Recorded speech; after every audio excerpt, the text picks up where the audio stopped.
الله وبركاته.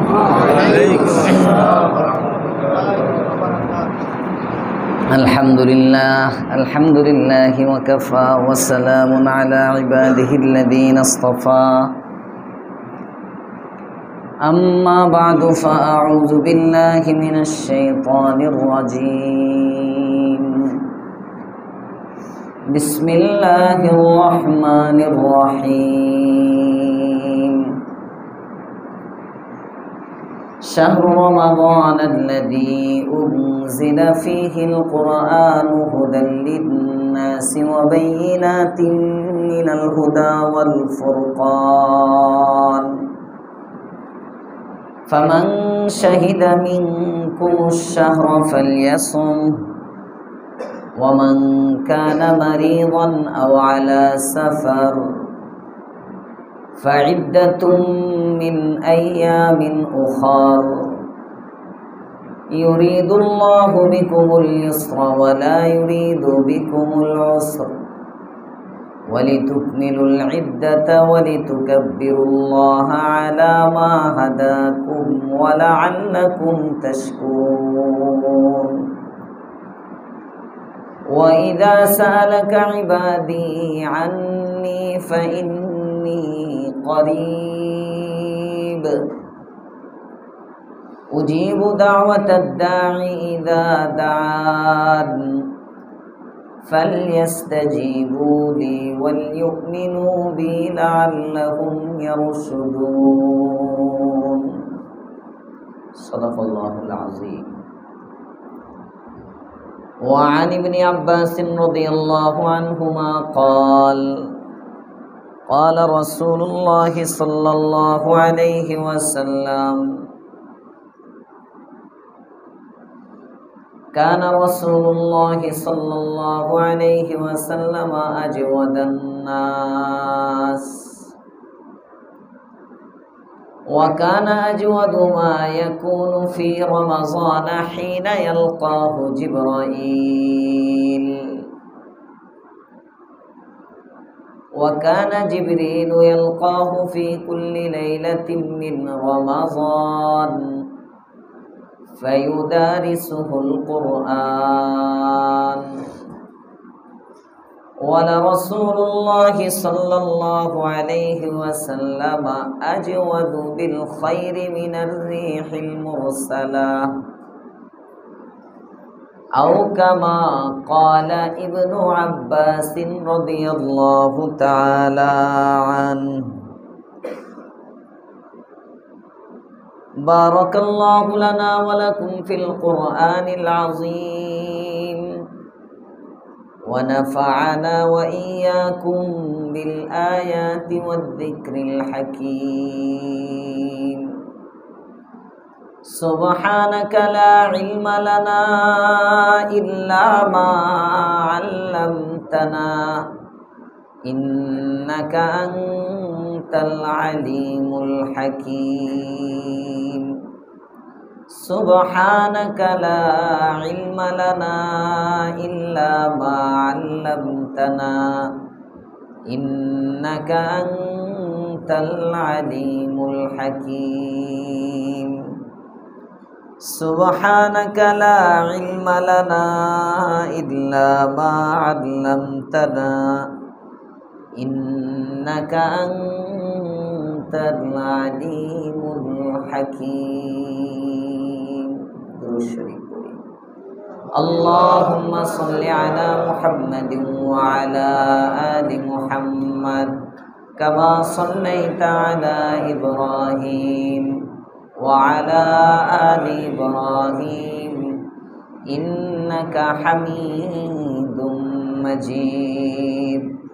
اللهم بارك على محمد وعلى آل محمد كما باركت على إبراهيم وعلى آل إبراهيم إنك حميد مجيد.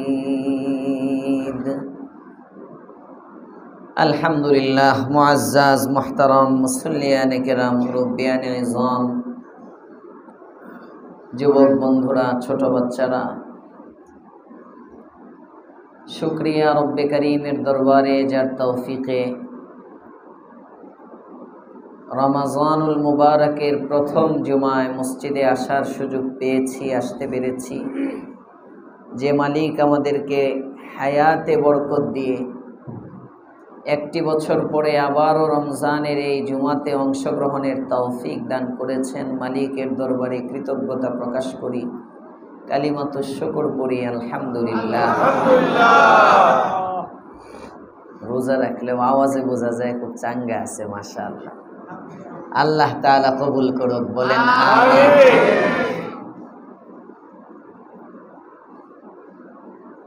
রমজানুল মুবারক 12টি মাসের মধ্যে সবচেয়ে দামি, এটা আমরা সবাই জানি, এটা বলতে হয় না। কিছু কিছু ওয়াজ আছে এমন যেটা সবাই জানে। সপ্তাহে বার কয়টা? 7টা। 7টা বারের মধ্যে কোন বারটা সবচেয়ে দামি? এই জুমা বার, শুক্রবার, এই বারটা যে সবচেয়ে দামি সবাই জানে, ইয়াউমুল জুমা। বছরে 355টা রাত আছে আরবি মাস হিসাবে। 355 রাতের মধ্যে একটা রাত সবচেয়ে দামি, রাতটার নাম লাইলাতুল কদর, শবে কদর। সবাই জানি আমরা। আল্লাহ পাক রব্বুল আলামিন 1.25 লক্ষ নবী রাসূল পাঠিয়েছেন। 1.25 লক্ষ নবী রাসূলের মধ্যে একজন নবী সবচেয়ে দামি। কে কে? তিনি আমাদের নবী মুহাম্মদুর রাসূলুল্লাহ সাল্লাল্লাহু আলাইহি ওয়াসাল্লাম। সবাই জানি। বড় বড় 4টি আসমানি কিতাব, ছোট ছোট অনেকগুলো সহিফা, আল্লাহ পাক রব্বুল আলামিনের পক্ষ থেকে এসেছে। সবগুলোর মধ্যে একটা কিতাব সবচেয়ে দামি, কিতাবের নাম আল কোরআন। দেখছেন, আপনারাও জানেন ওয়াজ, মাশাআল্লাহ। সবাই আমরা জানি। তো এভাবে বছরে 12টা মাস, 12টা মাসের মধ্যে একটি মাস সবচেয়ে দামি, মাসের নাম রমজান। সবাই জানি। রমজান এত দামি হলো কেন? কি কারণে রমজানের এত দাম? অন্য 11টা মাসের উপরে রমজানুল মুবারকের শ্রেষ্ঠত্ব। 1.25 লক্ষ নবী রাসূলের উপরে একজন নবীর শ্রেষ্ঠত্ব।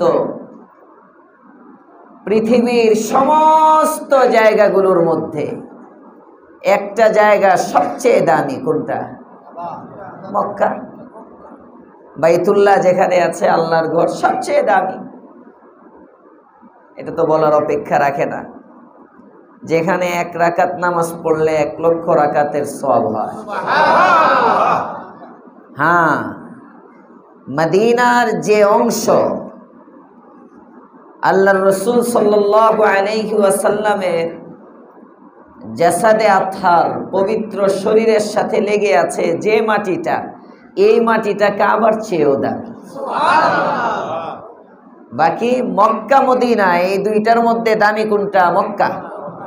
মক্কা মদিনার মধ্যে মক্কা দামি, কিন্তু নবীর শরীরের সাথে রওজায়ে আতহারের রাসূলের কবরের যে মাটি লেগে আছে ওইটা কাবার চেয়েও দামি। এটা আলাদা জিনিস। এজন্য মদিনায় নামাজ পড়লে 50,000-এর সওয়াব, আর বাইতুল্লাহে নামাজ পড়লে 1 রাকাতে 1 লক্ষ রাকাতের সওয়াব। আর যদি জামাতে নামাজ পড়ে তাহলে 1 রাকাতে 27 লক্ষ রাকাতের সওয়াব। কারণ বাংলাদেশেই তো আপনার 27 গুণ না, ওখানে তো স্বাভাবিক 1 লাখ। তো জামাতে যখন পড়বে 27 গুণ হয়ে যাবে, 27 লক্ষ। আর যদি রমজানে পড়ে আরো 70। সুবহানাল্লাহ। আল্লাহ আমাদেরকে পড়ার তৌফিক দেন, বলেন আমিন। তো পৃথিবীর সব জায়গাগুলোর মধ্যে একটা জায়গা দামি, মক্কা। মাসের মধ্যে একটা মাস দামি, রমাজান। ১.৫ লক্ষ নবী রাসূলের মধ্যে একজন নবী দামি, মুহাম্মদুর রাসূলুল্লাহ সাল্লাল্লাহু আলাইহি ওয়াসাল্লাম। ৩৫৫ রাতের মধ্যে একটি রাত দামি, লাইলাতুল কদর। কেন? এই সবগুলোর সাথে দেখবেন কোরআনের ছোঁয়া আছে। এই জন্য তাওরাত মুসা আলাইহিস সালামকে আল্লাহ তাআলা দিবেন, মুসা দামি হইছেন, বাকি আমাদের নবীর মতো দামি হন নাই, কারণ তাকে কোরআন দেওয়া হয় নাই। ঈসা আলাইহিস সালামকে একটা আসমানি কিতাব দেওয়া হয়েছে, ইনজিল। দামি হইছেন, বাকি আমাদের নবীর মতো দামি না, কারণ তাকে কোরআন দেওয়া হয় নাই। দাউদ আলাইহিস সালাম দামি হইছেন, অন্য নবীদের চেয়ে দামি, যেহেতু আসমানি বড় কিতাবের একটা ওনাকেও দেওয়া হয়েছে। অন্য নবীদের চেয়ে তো দামি, বাকি আমাদের নবীর মতো দামি না। কেন? সবাই বলেন, কোরআন পায় নাই। আমাদের নবীর দাম সবচেয়ে বেড়ে গেছে, তার কারণ কোরআন আমাদের নবীকে দেওয়া হয়েছে। শাবান থেকে শুরু করে উল্টা দিক দিয়ে শাওয়াল পর্যন্ত, অথবা রমজানের পরে শাওয়াল থেকে শুরু করে শাবান পর্যন্ত 11 মাসের এত দাম নাই। বাকি 11 মাসের মধ্যে ফরজ আদায় করলে ফরজের সওয়াব, নফল আদায় করলে নফলের সওয়াব। একটা মাস রমজান কেউ যদি একটা নফল আদায় করে, ফরজের সওয়াব। একটা ফরজ যদি আদায় করে, 70 ফরজের সওয়াব আল্লাহ তাআলা দিয়ে দেন। এই যে দাম, কেন? রমজানে আল্লাহ তাআলা কোরআন অবতীর্ণ করেছেন। রাত্রিগুলোর মধ্যে একটা রাতের এত দাম। প্রশ্ন করেন কোরআনকে যে তোমার এত দাম কেন? কয় ইন্না আনজালনাহু ফি লাইলাতিল কদর। এই কোরআন কদরের রাতে অবতীর্ণ করা হয়েছে। মক্কার দাম কেন? মক্কায় আল্লাহ পাক রব্বুল আলামিন কোরআন অবতীর্ণ করা শুরু করছেন। পৃথিবীতে আমরা এতটুকু বুঝে গেলাম, যত দামি বস্তু আছে সবগুলো দামি হওয়ার উপায় একটাই, সেটা হলো কোরআনের পরশে চলে আসা, কোরআনের সাথে মিলে যাওয়া। আমরাও দামি হয়ে যেতে পারি যদি কোরআনকে আমাদের বুকের সাথে লাগিয়ে ফেলি।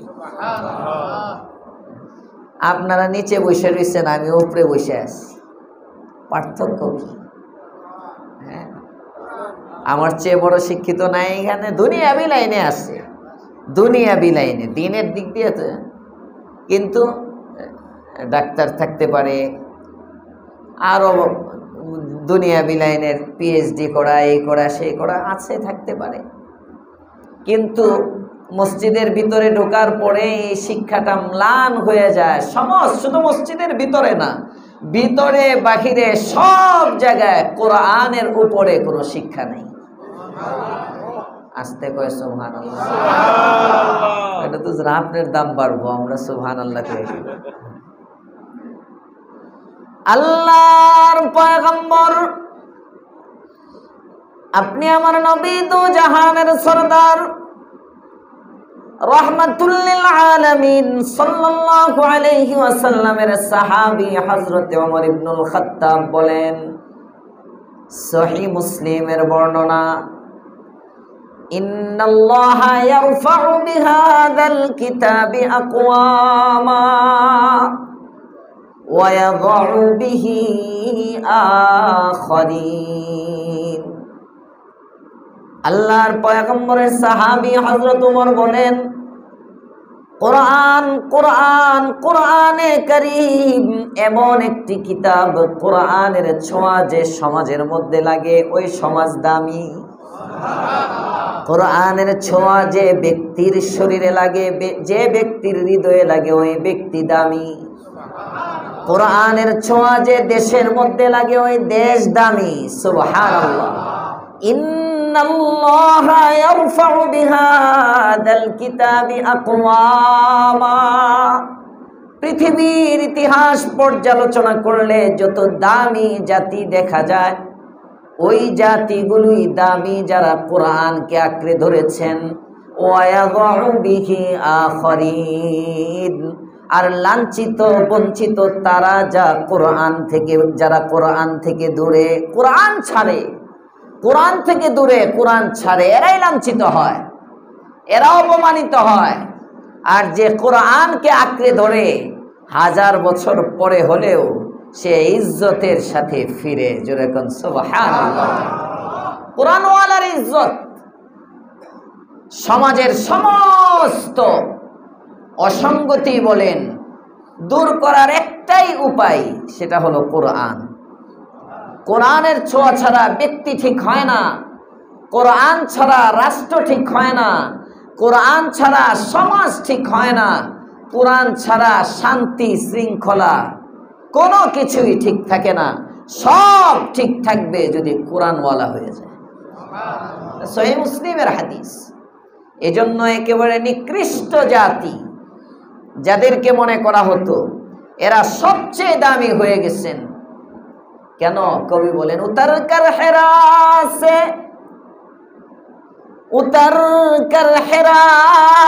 সে সুয়ে কৌম আয়া और एक नुस्खे कीमिया साथ लाया। কি জিনিস? আল্লাহর পয়গম্বর আপনি আমার নবী গারে হেরায় 6 মাস পর্যন্ত।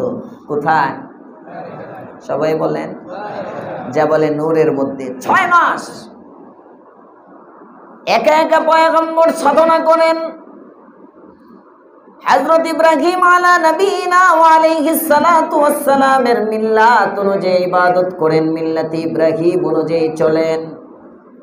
পয়গম্বর আলা নবীনা ওয়া আলাইহিস সালাতু ওয়াস সালাম নীরব নির্জন একটা জায়গা তালাশ করেন, যেখানে কোনো মানুষ বাধা হয়ে দাঁড়াবে না, যেখানে ধ্যানমগ্ন হব আমি। আমার মাওলার নূরের তাজাল্লি আমার কলবের মধ্যে আসবে, আমার রবের সাথে আমার কথোপকথন হবে। পয়গম্বর জায়গা তালাশ করেন, গোটা মক্কার আশপাশে বিভিন্ন জায়গায় খুঁজতে জাবালে নূরের একটা গর্তের মধ্যে যখন পয়গম্বর যান, নবী দেখেন এমন একটা গুহা, মনে হয় কুদরতি একটা কক্ষ। আল্লাহ পাক রব্বুল আলামিন মনে হয় এই কামরাটা নবীর বিশ্রামের জন্যই বানাইছেন। কক্ষটা এমন, কক্ষের মধ্যে একজন ব্যক্তি দাঁড়াতেও পারে, বসতেও পারে, আরামে শুইতেও পারে। সুবহানাল্লাহ। আবার এমন ছোট্ট একটা জানালা দেওয়া, পাথরের পাহাড়, পাথরটা একটু ফাঁকা, কেমন যেন কুদরতি জানালা। এই জানালা দিয়ে পয়গম্বর যখন তাকান, 3.5 মাইল দূর থেকে বাইতুল্লাহ নজরে আসে, কাবাও দেখা যায়। এমন ভাবেই কামরাটা যারা উঠছেন, হজ উমরার সফরে গিয়া জোয়ান অনেকে উঠে, আমি তো বুড়া, এতবার গেলাম আমি উঠতে পারিনি। হ্যাঁ, ওটার হিম্মত করি নাই, শুরুই করি নাই, স্টার্ট দিয়ে দেখে আমি আবার এই 5 তলা 3 তলার ছাদে গেলে এই ডরাই, মাথা ঘুরায়।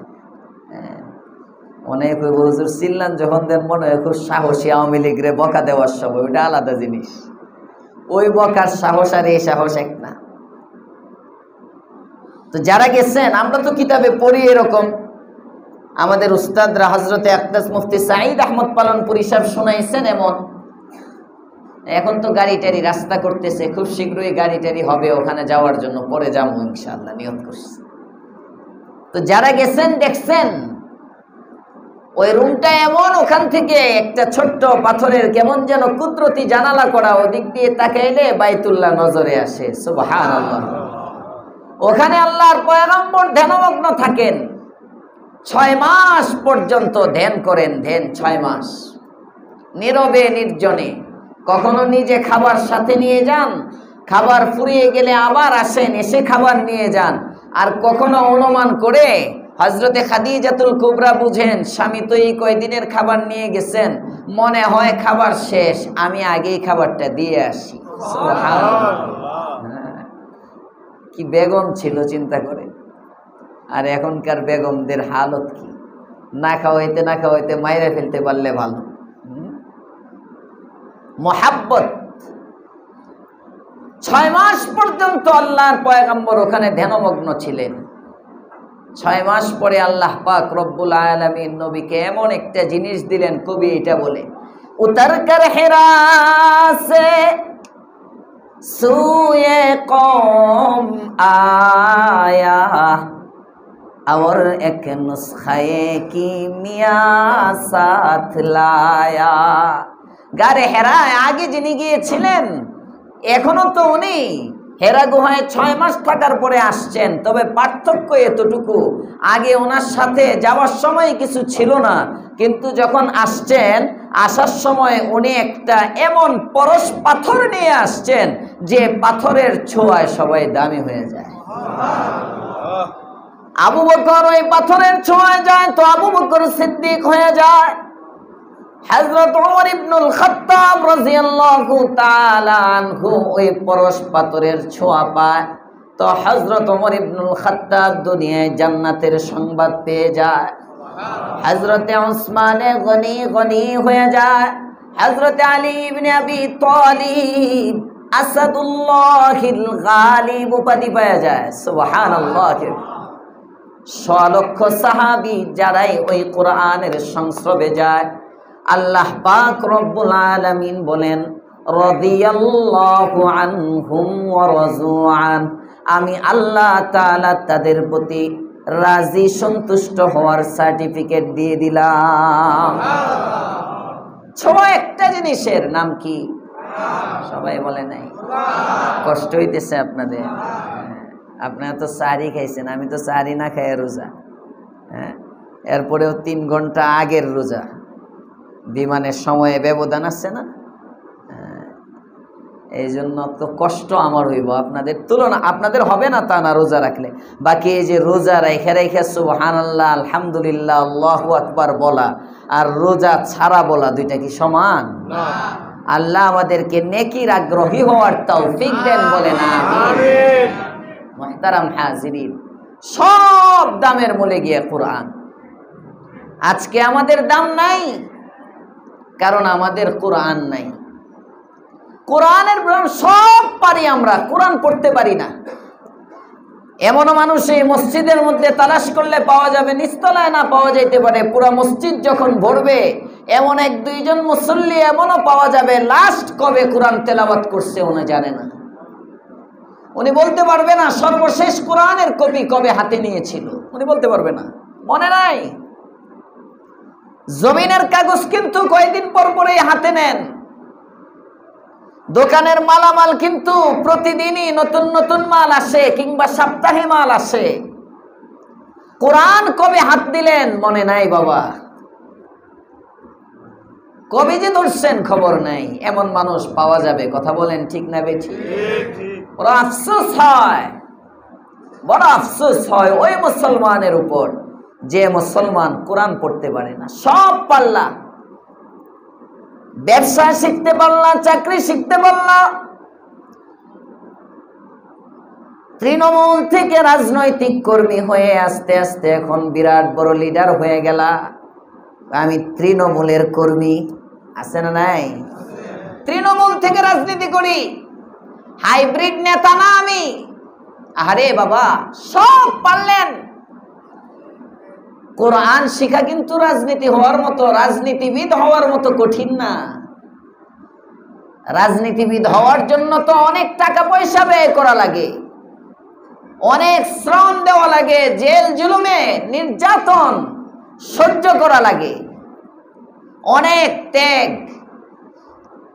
এরপরে এক সময় গিয়ে চুরি করার সুযোগ পায়, কথা বলেন ঠিক না বেঠিক? হুট করে চুরি করতে পারে না তো নেতারা। যারা চুরি করে এরাও ত্যাগ তুক করে পরে করে, ওই আগে ছাড়ে পরে পোষায় নেয়। এটা হলো আমাদের দেশের রাজনীতি।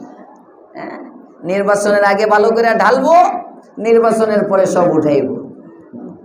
এটা আমাদের দেশের হালত হয়ে গেছে। বাকি ত্যাগ করতে হয় তো কোরআন শেখার জন্য এত কষ্ট লাগে না। আপনি যদি এই যে রমজান, রমজান মোবারক 5টা মনে হয় চলে গেছে, আজকে 5 রোজা না 6 রোজা? 6 রোজা আজকে, গতকালকে 6 তারাবি হয়েছে, 6 রোজা আজকে। হ্যাঁ, এই 6 বাকি যে কয়টা দিন আছে, এই দিনগুলোর মধ্যেও যদি আপনি 1 ঘন্টা করে সময় বের করতে পারেন, মাত্র 1 ঘন্টা, আপনি কোরআন শিখতে পারবেন। আরো আসতে কোন সুবহানাল্লাহ। কিছু কিছু পারতাম মনে হয়, না না কিচ্ছু পারেন না আপনি, কিচ্ছু না। আলিফ বা তা থেকে, আলিফ বা তা থেকে রমজানে আপনি যদি নিয়ত করেন যে আমি 1 ঘন্টা সময় দিব কোরআন শেখার জন্য, কোনো একজন হুজুরের কাছে, কোনো একজন ব্যক্তির কাছে 1 ঘন্টা সময় দিব আমি কোরআন শেখার জন্য, আমি আপনি গ্যারান্টি দিলাম আপনি বাকি 26 দিনে কোরআন শিখতে পারবেন। রমজানে আপনার হাতে কোরআন চলে আসতে পারে, কিন্তু নিয়ত করবে কয়জন? 1 ঘন্টা। তো ব্যবসা করবো কখন? 1 ঘন্টা। অফিস করব কখন? 1 ঘন্টা। মার্কেট করব কখন? 1 ঘন্টা। ঘুমাবো কখন?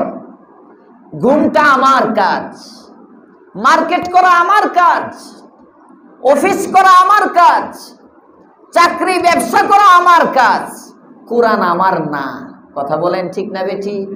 এই মাইন্ড, এই চিন্তা চেতনার কারণে দুনিয়ার সব পারি, কোরআন পড়তে পারি না। অথচ মুসলমানের নজর হওয়া দরকার ছিল কিছুই আমার না, কোরআন আমার। আমার ব্যবসাটা আমার না, আমার অফিস চাকরিটা আমার না। আজকে যদি এই মুহূর্তে রাস্তার মধ্যে আমি মারা যাই, বের হইলাম অফিসের উদ্দেশ্যে, মাঝ পথে যদি আমার ইন্তেকাল হয়ে যায়, লাশটা বাড়ির দিকে আসবে, অফিসের দিকে যাবে না। ঠিক না বেঠি? অফিসে যাবে না, অফিসে না, বাড়ির দিকে। সেই চিটাগাং, ময়মনসিংহ, কুমিল্লা, নোয়াখালী, ফেনী, যার বাড়ি যেখানে, ওই গুরুস্থানের দিকে নিয়ে যাবে। 40 বছর যাবত যে বড় অফিসের মধ্যে আমি চাকরি করলাম, প্রমোশন হলো, এখন এমডি, আরো যা যা আছে, কত কি হইলাম, ওই অফিসের মধ্যে 3.5 হাত কবরের একটা জায়গা হয় না আমার। অফিসের বাউন্ডারির ভিতরে জায়গার অভাব নাই, তো আমার কবরের জায়গা অফিসে হয় না। অফিসটা আমার না, আমার 5-7 তলা বাড়িটাও কিন্তু আমার না, আমার বেগমও আমার না, ছেলেও আমার না, কিছুই আমার না।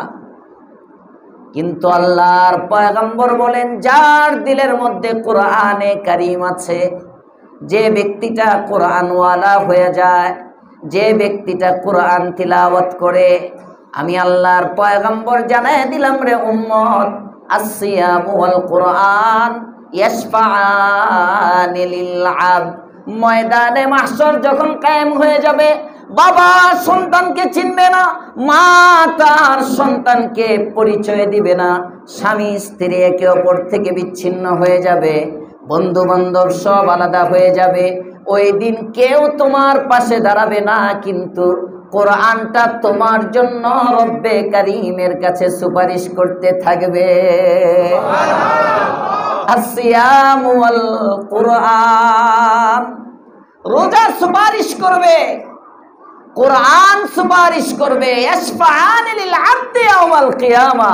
আল্লাহ, এই বান্দাটা না আমারে তিলাওয়াত করত, আমি তো জাহান্নামে যাব না, জাহান্নাম তো কোরআন পড়াইতে পারে না, এই ব্যক্তিটা আমাকে তিলাওয়াত করত, এরে তুমি জাহান্নামে দিও না, যতক্ষণ পর্যন্ত এরে জান্নাতে না দিবা আমি কোরআন এরে ছাড়বো না। আল কোরআন ইয়াশফাআনি লিল আবদ। কাকে আপন বানাইলেন? কাকে আপন বানাইলেন? দুনিয়া একটা বিপদে পড়লেই তো বন্ধু বন্ধুকে ভুলে যায়। আপনি যার জন্য সময় বের করেন, ঘন্টার ঘন্টা যার সাথে আড্ডা দেওয়ার সময় পান, একটু বিপদে পড়লে আপনি নাই। পুরি খাওয়ার সময় হাজির, রং বেরঙের ইফতারের মজলিসের মধ্যে হাজির। কথা বলেন না কেন? স্বার্থের জন্য হাজির, স্বার্থের জন্য। তো যখন আপনি কোনো বিপদে পড়বেন নাই, আগের থেকে টের পাইলে মোবাইল বন্ধ করে দিব, পরে কইব চার্জ ছিল না। আরে আগে কইবি না, তোর বাবির নাম্বারে ফোন দিতি, আমারটা বন্ধ পাইছিলি। বুঝেন নাই? তার জন্য ঘন্টার ঘন্টা সময় দিতে পারলেন। আর একটা ঘন্টা যে কোরআন আপনাকে দুনিয়াতে তো ছাড়ে না, আখিরাতেও কোরআন ছাড়বে না। সুবহানাল্লাহ। জান্নাতে না নেওয়া পর্যন্ত আপনার পিছু। যে কোরআনকে ধরলে আপনার ঘরে শান্তি, যে কোরআনকে ধরলে আপনার বেগম আপনার, যে কোরআনকে ধরলে আপনার সন্তান আপনার, যে কোরআনকে ধরলে গোটা দুনিয়াটা আপনার। কোরআন ছাড়া আপনার বেগম আরেকজনে লয়ে জায়গা। কোরআন নাই, বেগম নাই, পরক্রিয়ায় জড়ায়। কোরআন নাই, আপনার সন্তান আরেকজনে নিয়ে যায়। কথা বলেন না কেন? এরপরে আয় তাবিজের জন্য হুজুর সন্তান কথা শুনে না। কোরআন, আর এইটাকে আপনি ছেড়ে দিলেন।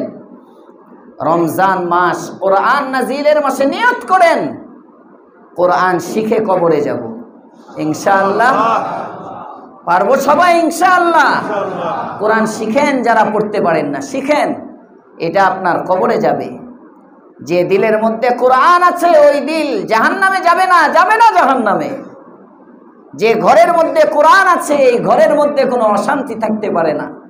আর যারা কোরআন পারি তারা রমজানে কম পক্ষে 1 খতম তিলাওয়াত করব। আস্তে আস্তে কয় ইনশাআল্লাহ, জোরে কোন ইনশাআল্লাহ। 1 খতম তিলাওয়াত করবেন রমজানে, সবাই পারবো ইনশাআল্লাহ। যারা স্বাভাবিক কোরআন, 1টা খতম অবশ্যই হইতে হবে, রমজানের হক। আর তারাবিতে 1 খতম সবাই শুনতেছি, শুনবো ইনশাআল্লাহ। শুরুর দিকে অনেকের হয়, মাঝে একটু শয়তানে ধরে, হ্যাঁ মাঝে শয়তানে ধরে, আবার শেষের দিকে আসে, হ্যাঁ কয় শেষ ভালো যার সব ভালো তার। শুরু আর শেষে থাকলে মাঝেরটা এমনি পোষায়া যায় না। না না, 1 খতম কোরআন অবশ্যই শুনবো রমজানে। মাশাআল্লাহ সবার অফিসে, সরকারি চাকরিজীবী যারা, তাদেরকেও অফিস থেকে অন্তত একটু আগে ছেড়ে দেওয়া হয়, একটা সুযোগ। ইবাদতের মৌসুম, উচিত তো ছিল রমজানে সম্পূর্ণ 1 মাসের ছুটি দিয়ে দেওয়া। তো ইসলামিক কান্ট্রি যদি কখনো হয়, মুসলমানের সমাজ যদি কখনো হয়, হতেও পারে এরকম, কোরআনের আগ্রহ আসলে, হ্যাঁ সবার দিলের মধ্যে যখন কোরআনের প্রেম আসবে, আমরা এমনভাবে করে নিব, আমার বাজার ঘাট যা করার রমজানের আগে করব। আল্লাহর রাসূল 2 মাস পর্যন্ত রমজানের অপেক্ষা করতেন, রমজানের জন্য দোয়া করতে থাকতেন। আমরা বয়ান করি, বয়ান শুনি কেন? তার মানে তোমার দুনিয়াবি যত ঝামেলা আছে এই 2 মাসে ছাড়ো, রমজানে শুধু ইবাদতই করো। সুবহানাল্লাহ।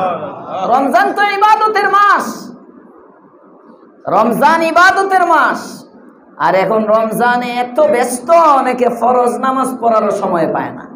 রমজানের আগে জামাতে নামাজ পড়ে, রমজানে ফরজ জামাতে পড়তে পারে না, এমনও ব্যস্ত মানুষ আছে। ইফতার পার্টিতে ব্যস্ত, এই জায়গায় ব্যস্ত, ওই জায়গায় ব্যস্ত, হ্যাঁ বিভিন্ন লোভিংয়ে ব্যস্ত, লিয়াজুতে ব্যস্ত। ওরে বাবারে ব্যস্ত রে, চোখ বন্ধ হইলে সব ব্যস্ততা শেষ। এই জন্য আমরা আজকের 1 নম্বর নিয়ত, যারা কোরআন পড়তে পারি না কোরআন শিখবো ইনশাআল্লাহ।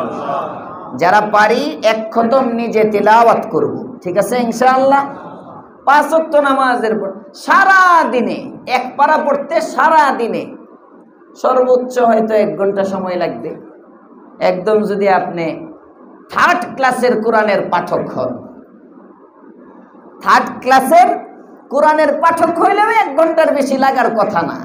আস্তে ধীরে ঠেল্লা গ্রামীণ কিছু তেলাওয়াত আছে না, টাইন্না পড়ে কেন, এইভাবেও যদি পড়েন তাও অন্তত 1 ঘন্টায় 1 পারা হয়ে যাবে। আর যদি আপনার একটু ভালো হয়, তেলাওয়াতের মান মোটামুটি চালু হয়, আরও সময় কমে আসবে, সময় কমতে থাকবে।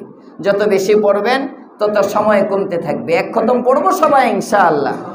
3 নম্বর নিয়ত করলাম তারাবি, এই কয়দিন তো পড়ছি, হ্যাঁ, আজকে থেকে তো মাত্র 1 পারা। প্রথম 6 দিন পর্যন্ত 1.5 পারা করে হাফেজ সাহেবরা পড়ে। প্রথম 6 দিন পর্যন্ত কয় পারা পড়ে? 1.5 পারা পড়ে। আজকের থেকে 1 পারা শুরু হবে, তার মানে মিনিমাম 20 মিনিট 15-20 মিনিট কমে যাবে আজকে। তো এই জন্য রমজানের শেষ পর্যন্ত, 27 না, শেষ পর্যন্ত তারাবি কারা কারা পড়বো না দেখি?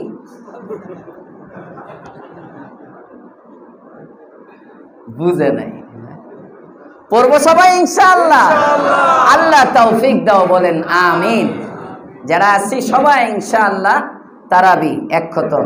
আলহামদুলিল্লাহ, আমি তো এই বছর তারাবি এখনো পড়ি নাই মসজিদে, হ্যাঁ, আসবো দেখবো তারাবি। আপনারা পড়তেছেন, হাফেজ সাহেবরা, একজন তো আমাদের পুরানি ইমাম সাহেব, আজান দেন, আজান দিয়ে হাফেজ সাহেব পড়তেছে, নতুন হাফেজ সাহেব এবছর যে পড়াইতেছে। কেমন লাগতেছে আপনাদের?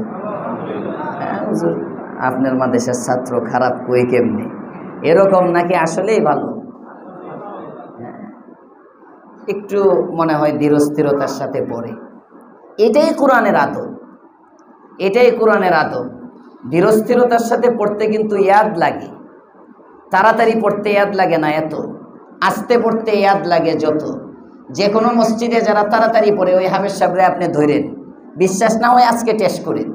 হাফেজ সাহেবকে ধরে আপনি বলবেন যে কোরআন শরীফ খুলে, যে তুমি তাড়াতাড়ি যেটা পড়ছো এটা আস্তে পড়ো তো, দেখবেন একটু বেঁচে যাবে। হাফেজ সাহেব যারা আছে আস্তে ধীরে পড়তে মোটামুটি ভালো ইয়াদ লাগে, তাড়াতাড়ি পড়তে ইয়াদ একটু কম হইলেও চলে না। হাফেজ সাহেব ভুল কই নেই তো? এই যে এক হাফেজ সাহেব, হ্যাঁ, আরও হাফেজ সাহেবরা আছে ফাঁকে ফাঁকে। আর নামাজের মধ্যে আমাদের দেশের একটা আদত হয়ে গেছে, তারাবি মানেই তাড়াতাড়ি। তারাবি মানেই কি?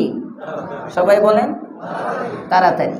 তারার শুরুতে তারা আছে তো, আসলে শব্দটা তারাবিহ, তারবিহাতুন 1 বচন, এর বহু বচন হলো তারাবিহ। রাহাতুন, রাহাতুন মানেই হলো আরাম। জোরে কোন সুবহানাল্লাহ। আরিহনা ইয়া বিলাল, বুখারীর মধ্যে রিওয়ায়াত আসছে, আল্লাহর রাসূল যখন অস্থির হয়ে যাইতেন তখন বেলালকে ডাক দিয়ে বলতেন, আরিহনা বিসসালাতি ইয়া বিলাল, এ বিলাল, আমার তো অস্থির লাগতেছে, নামাজের মাধ্যমে আমারে আরাম দাও। সুবহানাল্লাহ, মানে নামাজের ব্যবস্থা করো, আমি সেজদার মধ্যে যখন চলে যাই তখন আমি নবী একটা আরাম পাই। তারাবিকে তারাবি এই জন্য বলে এটা বড় আরামের নামাজ, মানে লম্বা সময় নামাজে থাকবে, মনে হয় আল্লাহর সাথে ডাইরেক্ট কথা বলতেছে। যতক্ষণ নামাজ পড়বে ততক্ষণ বান্দা আর রবের মাঝে কথোপকথন হবে, এক নিবিড় সম্পর্ক, শান্তি আর শান্তি। এটার নাম হলো তারাবি।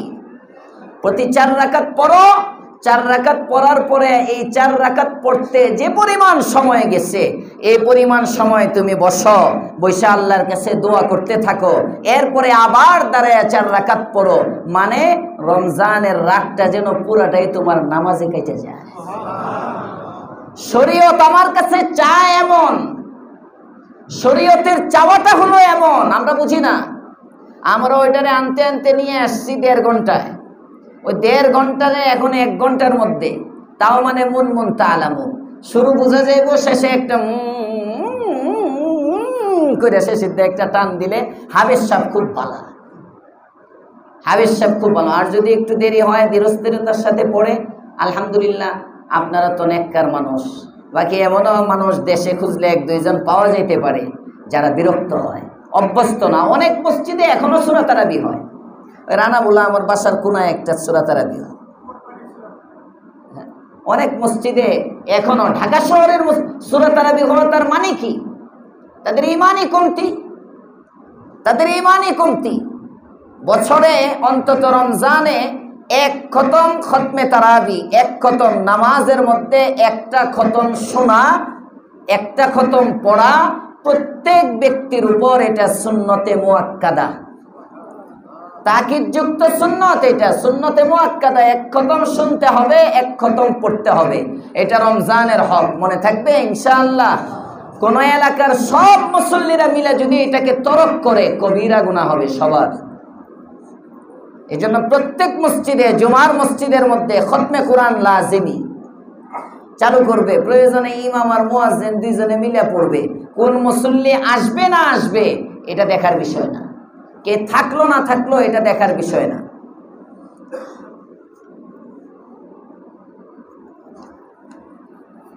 আলহামদুলিল্লাহ আমাদের তারাবি হইতেছে।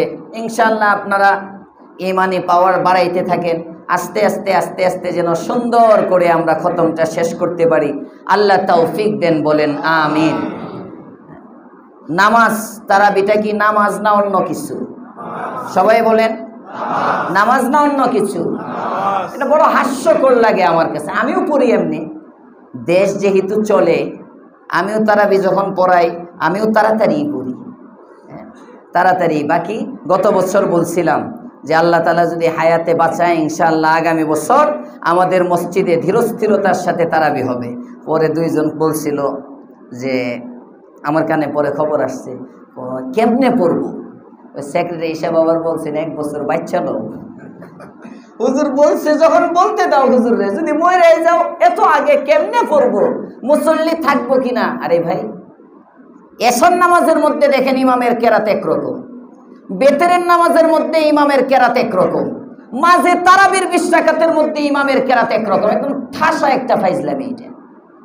এটা নামাজের সাথে একটা ফাইজলামি ছাড়া আর কিছুই না। কথা বলেন না কেন? আমি এর চেয়ে ভদ্র শব্দ পাই না। এটা নামাজকে নিয়ে ইমামরা আমরা ফাইজলামি করি। কারণ এটাও তো নামাজ। যদি নামাজের মধ্যে তারা ওই ক্যারেক্টার যদি চলে, এশার নামাজের মধ্যে একদিন ওইভাবে পড়ো, সারা বছর কোনো ওয়াক্তে নামাজের মধ্যে কেরাত তাড়াতাড়ি হয় না। সারা রমজানে কোনো বেতরের নামাজের মধ্যে কেরাত তাড়াতাড়ি হয় না। মাঝের 20 রাকাত তারাবির মধ্যে দাঁড়ায় সূরা ফাতিহা একদমে পড়তে হবে। 1 পৃষ্ঠা 1.5 পৃষ্ঠা আধা মিনিট 1 মিনিটের মধ্যে শেষ করতে হবে। এটা কোরআন নিয়ে খামখেয়ালি করা। এরকম তারাবির কোনো দাম নাই, কোনো দাম নাই এরকম তারাবির। এই জন্য আমাদের দৃষ্টিভঙ্গি চেঞ্জ করেন। অনেক কিছু এক সময় ছিল, আগিলা জমানায় বাপদাদারে দেখে আসছে, চলতেছে, অনেক পরিবর্তন হইতেছে, সংস্কার হইতেছে। কথা বলেন ঠিক না বেঠিক? সৌদি আরবে যে যার সামনে পড়ছে, ফলের দোকানে ইফতারির সময় ফল কিনতে গেলে, হ্যাঁ বিভিন্ন দোকানে গেলে ওই দোকানদাররা কয় হাসিনা হাসিনা খালাস খালাস,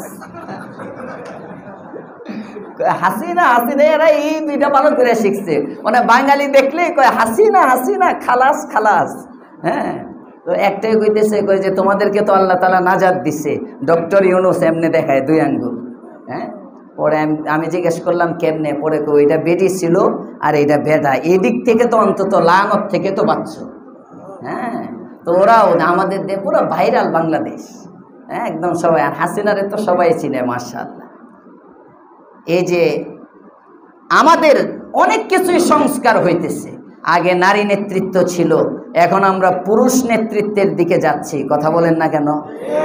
এক সময় ছাত্রদের রাজনীতি নিষেধ ছিল। বিচক্ষণ অভিভাবক যারা, তারা নিজের ছেলে যেন রাজনীতিতে না জড়ায়, কারণ পড়ালেখাই ছাত্রদের বড় রাজনীতি। আসতে কোন ঠিক এন আসে বুতো সমন্বয় 2-3টা জোরে কোন ঠিক না বেঠি? কোন ভদ্র মানুষ নিজের ছেলে পড়ালেখার সময় রাজনীতিতে জড়াবে এটা চায় না। এক সময় আমরাই তো দেখছি, বিগত গভর্নমেন্টগুলো যখন ছিল, ছাত্ররা বিভিন্ন ক্যাম্পাসে ছাত্র রাজনীতি মুক্ত ক্যাম্পাস চাই, হয় নাই আন্দোলন?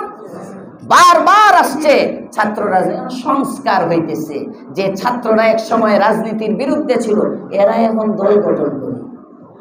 তো অনেক পরিবর্তন তো হইতেছে। এত পরিবর্তনের মধ্যে আমরাও তারাবিটারে বদলাই পারবো না ইনশাআল্লাহ। আমরা আস্তে আস্তে আমরাও কিছু সংস্কার করি। আমাদের সংস্কার হবে ইবাদতের সংস্কার। আমাদের ইবাদতের সংস্কারের অর্থ কমানো না বাড়ানো? সবাই বলেন কমাবো না বাড়াবো? আল্লাহ তৌফিক দান করেন, বলেন আমিন। এজন্য মসজিদে যারা আছেন হয়তো একটু কষ্ট লাগে, গড়ে গিয়ে দেখবেন যারা তাড়াতাড়ি পড়ে আর স্বাভাবিকভাবে যদি পড়া হয় 10 থেকে 15 মিনিট সর্বোচ্চ, সর্বোচ্চ 10 মিনিটের ব্যবধান, এর বেশি না, এর বেশি না। এই 10-15 মিনিটের ত্যাগ দিতে পারবো সবাই ইনশাআল্লাহ। নারাজির সাথে না, নারাজির সাথে না, খবরদার। হ্যাঁ, আরে হুজুর অত দেরি করে, এত লম্বা কেরাত পড়া লাগে, পারলে পিটাইতাম হুজুর রে। হ্যাঁ, এত কথার কথা এত লম্বা কেরাত পড়া লাগে? পারলে হুজুর রে পিটাইতাম, এমন যদি কেউ মনে করে। এটার তো ইমানই নাই, এর নামাজ কি, এর ইমানই তো নাই। যদি এমন কেউ থাকে, এমনও ফাঁকে ফাঁকে এক দুইজন থাকে। এটা রসুলের জামানায় ছিল। এ সমস্ত মুনাফিক কিছু থাকবে। মুমিনের মসজিদের মধ্যে শান্তি, আর মুনাফিকের মসজিদের বাইরে শান্তি। বুঝতেছেন কথা? বুঝতেছেন? মুমিনের মসজিদের ভিতরে শান্তি, আর মুনাফিকের মসজিদের বাহিরে শান্তি। এজন্য কেউ ইবাদতকে নিয়ে ঠাট্টা মস্কারি করব না, বরং যে সমস্ত জায়গায় সহিভাবে ইবাদত হয়, এই যে হাফেজদের, এটা আমি হায়ার করে আনছি, ফায়ার করে না। এরা অনেক সবে বড়াতে বলছিলাম, এই কামারপাড়া তারাবি পড়ায় ও লাগাতার 4-5 বছর পড়াইছে কামারপাড়ার এখানে এক মসজিদে। গত বছরও ওখানে 47,000 টাকা পাইছে।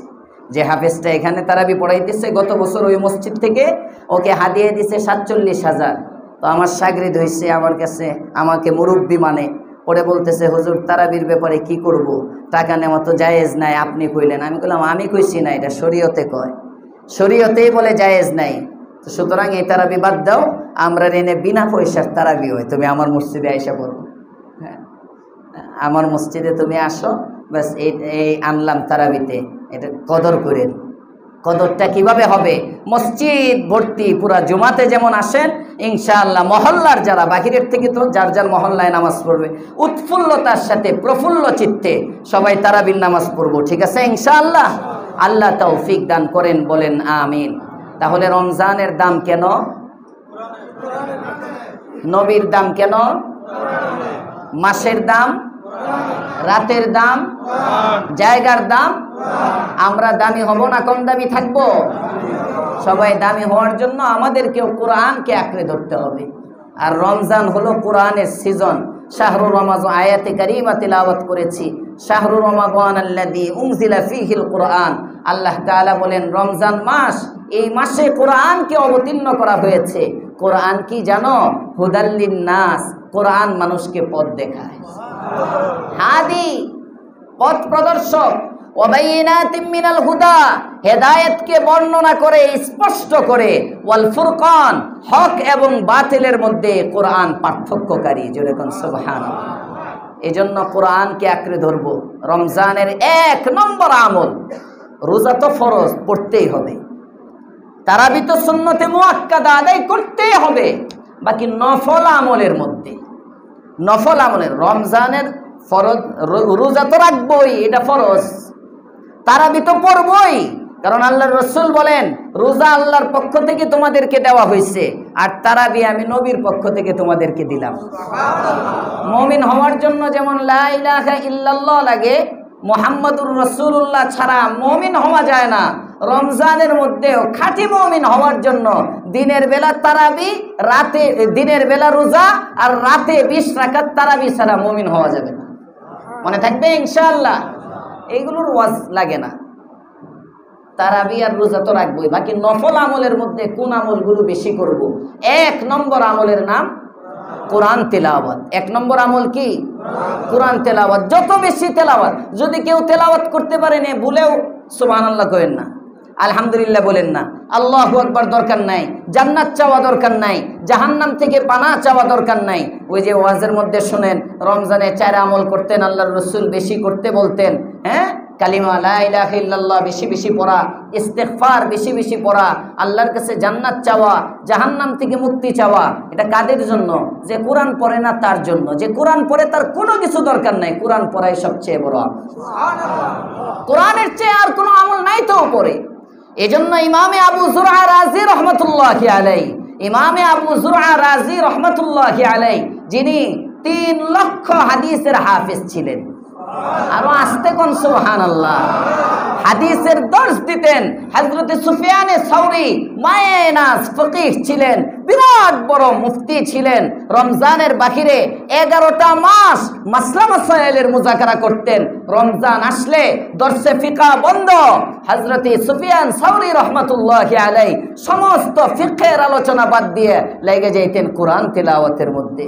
হযরত ইমামে আবু যুরআ রাজি রহমাতুল্লাহি আলাইহি রমজানে হাদিস পড়ানো বন্ধ করে দিতেন, সমস্ত ছাত্রদেরকে ছুটি দিয়ে দিতেন। কয় হুজুর রমজানে তো হাদিস পড়াইলে সব বেশি হবে। কয় না, কোরআন নাজিলের মাস, 11 মাস হাদিসের চর্চা করি, রমজান কোরআন নাজিলের মাসে শুধু কোরআনের চর্চা করব।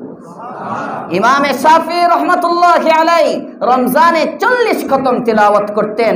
ইমামে আজম আবু হানিফা রহমাতুল্লাহি আলাইহি রমজানে 61 খতম তিলাওয়াত করতেন। দিনের বেলা 1 খতম, রাতে 1 খতম। কোন পণ্ডিত জ্ঞানী ব্যক্তি যদি এখানে থেকে থাকে প্রশ্ন করতে পারে, হুজুর 3 দিনের বেশি 1 খতম কোরআন পড়া এটা না মাকরু হয়? 10 পারা কোরআনের একটা হক, সর্বনিম্ন 10 পারা, একদিনের বেশি না পড়া। 3 দিনের কমে যদি কেউ কোরআন খতম করে, রাসূল এটাকে অপছন্দ করেছেন, হাদিসে না এটা আছে। এটা রমজানের বাকিরের জন্য।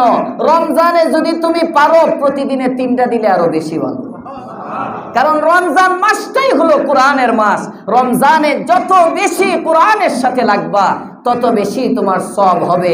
রমজানে আল্লাহ তাআলা শুধু দেখতেই চান কোরআন। জোরে বলুন সুবহানাল্লাহ। এই জন্য রমজানের সবচেয়ে বড় আমল চলতে ফিরতে যারা কোরআন পড়তে পারেন, মোবাইলের মধ্যেও কোরআন পড়া যায়। হ্যাঁ, অ্যাপস ইনস্টল একটা করে আপনার অফিসে রাখেন, পাশে টেবিল থাকলে টেবিলের পাশে একটা ছোট্ট কোরআনের কপি রাখেন। দোকানদার ক্যাশের টেবিলের মধ্যে কোনায় সুন্দর করে একটা গিলাপ দিয়ে ছোট্ট একটা কোরআন রাখেন। এটা যে কোরআনের মাস যেন বোঝা যায়। সবার সাথে সাথে কোরআন। কাস্টমার আসছে বিক্রি করেন, কাস্টমার নাই আপনি বসে বসে একটু তেলাওয়াত করতে থাকেন, একটু তেলাওয়াত করতে থাকেন। আপনার দোকানে বরকত হবে, হায়াতে বরকত হবে। পারবো সবাই ইনশাআল্লাহ। আমরাও তো কোরআন নাজিলের মাসে হিসাবে জানেন আপনারা, বিগত 8 বছর যাবতী এই বাইতুল আকসা জামে মসজিদে সারা বছর তাফসীর হয় সপ্তাহে 1 দিন। যেহেতু কোরআন নাজিলের মাস, এই জন্য রমজানে তাফসীর ভুলে গেছে কয়দিন? প্রতিদিন তাফসীর। এই বছরও প্রতিদিন হবে ইনশাআল্লাহ। বাদ জোহর তাফসীর হইলে আসবেন আপনারা, থাকবেন নাকি এই বছর সংস্কার হইতেছে তাফসীর বন্ধ করে দিতাম? হ্যাঁ, আল্লাহ পাক রব্বুল আলামিন আমাদেরকে কোরআনের সৈনিক বানায় দেন, বলেন আমিন। ইফতার করাইবেন, আমারে না, আশপাশে প্রতিবেশী সবাই প্রতিদিন একজন না একজনকে নিয়ে ইফতার করবেন। হাদিসের মধ্যে আসছে, যে ব্যক্তি কাউকে ইফতার করায় আল্লাহর রাসূল বলেন তাকে 3টা পুরস্কার দেওয়া হয়। 1 নম্বর, যে আরেকজনকে ইফতার করায় তার গুনাহগুলো মাফ। আরো আসতে সুবহানাল্লাহ। 1 নম্বরে গুনাহ মাফ। 2 নম্বর, যে ব্যক্তি আরেকজনকে ইফতার করায় এই ব্যক্তিকে আল্লাহ তাআলা জাহান্নাম থেকে মুক্তির সার্টিফিকেট দিয়ে দেন। 3 নম্বর, যে ব্যক্তি আরেকজনকে ইফতার করায় আল্লাহ পাক রব্বুল আলামিন ওই ব্যক্তি যে রোজা রেখে সওয়াব পাইলো এর সমপরিমাণ সওয়াব আল্লাহ তাকেও দিয়ে দেন। হ্যাঁ, এই জন্য আমরা ইফতার করাবো, আত্মি ঘোরা লাগবে না, এটি তো জায়েজ নাই খাওয়া। হ্যাঁ, 1 গ্লাস পানি, এক আল্লাহর রাসূল বলেন, আরে 1 ঢোক দুধও যদি হয়, একটা খেজুরও যদি হয়, 1 ঢোক পানি দিয়েও যদি তুমি ইফতার করাও, আল্লাহ তাআলা তোমাকে এই পুরস্কারগুলো দিয়ে দিবে। সুতরাং সবাই চেষ্টা করব একজন আরেকজনকে নিয়ে ইফতার করার জন্য। এতে করে মহাব্বত বাড়বে, সম্প্রীতি বাড়বে, ঐক্যতা সৃষ্টি হবে। এটাও রমজানের একটা আমল। রমজানে দোয়া বেশি বেশি করা। সাহরির সময় দোয়া কবুল হয়, ইফতারের সময় দোয়া কবুল হয়। ইফতারির সময় দোয়া কবুল হয়। অন্যান্য বছরও বলেছি, ইফতারির সময় বলতে যখন আজান হইতে থাকে, ইফতার যখন শুরু করবেন এই সময়টা দোয়া কবুলের সময়। এমন না আসরের পরের থেকে দাওয়াত স্টার্ট দিলেন, দোয়া স্টার্ট দিলেন, লম্বা দোয়া করে ইফতারির 5 মিনিট আগে দোয়া টোয়া শেষ করে এরপরে উনি মুড়ি মাখানোর মধ্যে ব্যস্ত। যখন আজান দেয় উনি খাওয়া শুরু করে। না, আজান যখন হচ্ছে এই সময়টাই দোয়া কবুলের সময়। এই জন্য হাত উঠানো ছাড়াও তো দোয়া করা যায়। সংক্ষেপে কমাস কম এতটুক তো বলতে পারেন। খেজুরটা হাতে নেন, মুয়াজ্জিন সাহেব আল্লাহু আকবার বলতেছে, আপনি বলেন, আল্লাহ আমার সমস্ত নেক আশাগুলো পূরণ করে দাও, বিসমিল্লাহ করে খেয়ে ফেলেন। এ আল্লাহ আমার সমস্ত রোগ থেকে সুস্থ করে দাও, বিসমিল্লাহ বলে খেয়ে ফেলেন। একদিন যদি একটা করে দোয়া করেন, 1 মিনিটের লম্বা দোয়া দরকার নাই, আপনার খাওয়াও দেরি হবে না, দোয়াও হয়ে যাবে। 30 দিনে 30টা দোয়া যদি কবুল হয়ে যায় করাইতে পারেন, আপনি লাকি। এই জন্য ইফতারির সময় দোয়ার ইহতেমাম করবো, এটা রমজানের আমল। পারবো ইনশাআল্লাহ। এই যে কথাগুলো বললাম তাহাজ্জুদ তো পড়া সহজ, সবাই পড়বো, হ্যাঁ সহজ। রমজানে সাহরিতে তো উঠি 2 রাকাত, এটি তো সব সময় সারা বছরই আপনারা তাহাজ্জুদ পড়েন। আমার মুসল্লিরা তো সারা বছরের তাহাজ্জুদ গুজার আমি মনে করি, কারণ গোয়াল থেকে সহজ তাহাজ্জুদ। এশার নামাজের পরে 2 রাকাত পড়লেই আল্লাহ তাআলা তাহাজ্জুদের সওয়াব দিয়ে দেয়। জোরে কোন সুবহানাল্লাহ। এটা খালি গোয়াল থেকে না, এটা সারা উম্মতের জন্য। এজন্য আমি তো উদ্বুদ্ধ করি আপনাদেরকে, আপনারা তো সারা বছর তাহাজ্জুদ পড়েন, নতুন করে তাহাজ্জুদের ওয়াজ দরকার নাই। ইফতার করাইবেন, হ্যাঁ একজন আর একজনকে ইফতার করাবেন, সম্প্রীতি ভালোবাসা নিয়ে চলবো। রমজান মাস, সর্বোপরি রমজানকে পাক সাফ রাখবো, গুনাহ থেকে বাঁচবো ইনশাআল্লাহ। কয়েকটা কথা বললাম। 1 নম্বর কোরআনে কারীমের তিলাওয়াত, কোরআনকে আঁকড়ে ধরবো। নাম্বার 2 তারাবির গুরুত্ব দিব, ঠিক আছে ইনশাআল্লাহ। হ্যাঁ তারাবি ইনশাআল্লাহ শেষ পর্যন্ত যেন 1 খতম তারাবির মধ্যে শুনতে পারি। ইফতার সংক্রান্ত বলা হইল, ইফতার করাবো, করব। হ্যাঁ দোয়ার এহতেমাম করব, গুনাহ মুক্ত থাকবো। এভাবে যদি আমরা রমজানটা কাটাই ইনশাআল্লাহ আমাদের রমজান সার্থক হবে। আল্লাহ তাআলা তৌফিক দান করেন, বলেন আমিন। আর তাফসিরের দাওয়াত ইনশাআল্লাহ আজকে থেকেই শুরু হবে। হ্যাঁ জুমার পরে যাদের সুযোগ হয় তাফসিরে বসবো। আজকে তো এমনিও শুক্রবার, সাপ্তাহিক। আর রমজানে প্রতি রমজানেই আমি ওই যে ধারাবাহিক তাফসিরটা বন্ধ থাকে, মানে যেখান থেকে সূরা বাকারা চলতেছে, তো রমজানের বাহিরে অনেকে দূর দূরান্ত থেকে রাতে আসে, নিয়মিত তাফসির ক্লাসের শ্রোতা। রমজানে গত বছর হয়েছিল সূরা রহমান, এর আগের বছর হয়েছিল সূরা ইয়াসিন রমজানের প্যাকেজ, এর আগের বছর হয়েছিল সূরা কাহাফ। এই বছর ইনশাআল্লাহ রমজানে সূরা মারিয়ামের তাফসির হবে ইনশাআল্লাহ। আজকে থেকেই তাফসির শুরু হবে, প্রতিদিন তাফসির হবে। জোহরের নামাজের পরে 40 থেকে সর্বোচ্চ 45 মিনিট, এর বেশি না। 45 মিনিটের বেশি হইলে আমার লুকমা দিবেন চতুর্দিক থেকে, আমারও কষ্ট হয়, পরে শেষে আর গলা টলা হয় না। হ্যাঁ নিজেরও তেলাওয়াত করতে হবে, করতে হবে। আজকে থেকে ইনশাআল্লাহ তাফসির শুরু হবে।